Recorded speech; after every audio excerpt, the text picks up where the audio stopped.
નમસ્કાર દર્શક મિત્રો, ન્યૂઝ સ્નેપમાં આપનું હાર્દિક સ્વાગત છે. હું છું મેઘા અગ્રવાલ અને જોઈએ આજના સમાચાર વિગતવાર. આ પ્રસંગે જિલ્લા પોલીસ વડા હિમાંશુ સોલંકીએ નાગરિકોની રજૂઆતો અને પ્રશ્નો ધ્યાનપૂર્વક સાંભળ્યા હતા. તેમણે સંબંધિત અધિકારીઓને તેના યોગ્ય અને સમયસર નિકાલ માટે જરૂરી સૂચનાઓ આપી હતી. એસપી સોલંકીએ પોલીસ અને પ્રજાના પરસ્પર વિશ્વાસને વધુ મજબૂત બનાવવા પર ભાર મૂક્યો હતો. તેમણે કાયદો અને વ્યવસ્થા જાળવવામાં સૌના સહયોગનું મહત્વ સમજાવ્યું હતું. કાર્યક્રમમાં ડીવાયએસપી જય કંસારા, પોલીસ ઇન્સ્પેક્ટર SS આનંદ, PSI UB ઝાલા અને સતલાસણા પોલીસ સ્ટેશનનો સ્ટાફ હાજર રહ્યો હતો. સતલાસણાના વેપારી મિત્રો પણ ઉપસ્થિત રહ્યા હતા. લોક દરબાર દરમિયાન વેપારીઓ અને નાગરિકોએ સ્થાનિક કાયદો વ્યવસ્થા, ટ્રાફિક અને સુરક્ષા સંબંધિત મુદ્દાઓ રજૂ કર્યા હતા. પોલીસ અધિકારીઓએ રજૂ થયેલા પ્રશ્નોના યોગ્ય નિરાકરણ માટે હકારાત્મક અભિગમ દાખવી જરૂરી કાર્યવાહી કરવાની ખાતરી આપી હતી. આ ઉપરાંત સાયબર ક્રાઇમ વિશે માહિતી, ટ્રાફિક અવેરનેસ, PM રાહત યોજના અને રાહવીર યોજના વિશે પણ જાણકારી આપવામાં આવી હતી.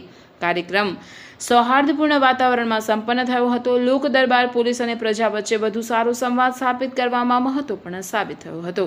Reporter Kashyap Raval, Satlasana. Cyber fraud ઘણા બધા થઈ રહ્યા છે.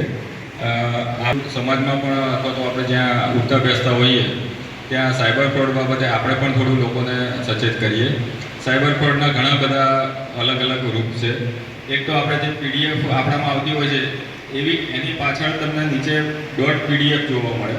એવું જ લાગતું હોય કોઈ ફાઇલ તમારામાં આવે પણ PDFની જગ્યાએ APK લખેલું હોય. જો એવી ફાઇલ તમે અપલોડ ભૂલથી એ કરી લીધી હોય તો એ ધીમે રહીને એ બગ તમારા ફોનમાં આવી જાય છે અને ફોનની આખું સિસ્ટમ છે APK ફાઇલ ભૂલથી પણ એ ના થઈ જાય એનું ખાસ ધ્યાન રાખો. APK ફાઇલ તમારામાં આવે કઈ રીતના, તો તમારું RTOનો મેમો બાકી છે એવો કોઈક લેટર હોય તમને PDF જેવું જ લાગે અને નીચે એવું કંઈક લખેલું હોય એટલે તમે જુઓ કે મારો તો કંઈ મેમો બાકી નથી અથવા તો મારે કંઈ RTOનું બાકી નથી બોલીને જુઓ એટલે તમારો ફોન એ થઈ જતો હોય છે. એના પછી તમને બ્લેકમેલ પણ કરવામાં આવતા હોય છે કે આટલા પૈસા તમને આપી એટલે આ એક રીત છે. સાથે ડિજિટલ એરેસ્ટના પણ બનાવો બને છે.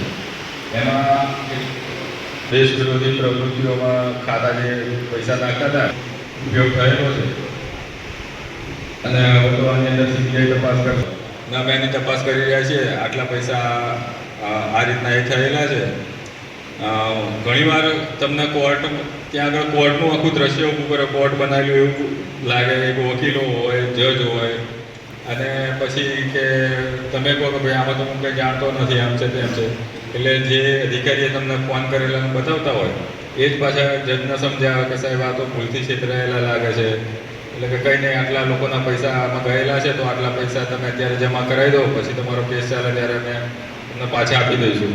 એટલે આવું કરીને ઘણા બધા લોકોને છેતરતા હોય છે. તમે એકવાર પૈસા જમા કરાવો પછી ક્યારેય પાછા આવતા નથી અને કોઈ કોર્ટ આ રીતના કહેવાય ને કે ડિજિટલ મોડ ઉપર કાર્યવાહી કરતી નથી. કોર્ટ કરે છે પણ એ તમારે કોર્ટમાં જવું પડે ને ત્યાંથી થતું હોય છે. જુબાની લેવાની હોય તો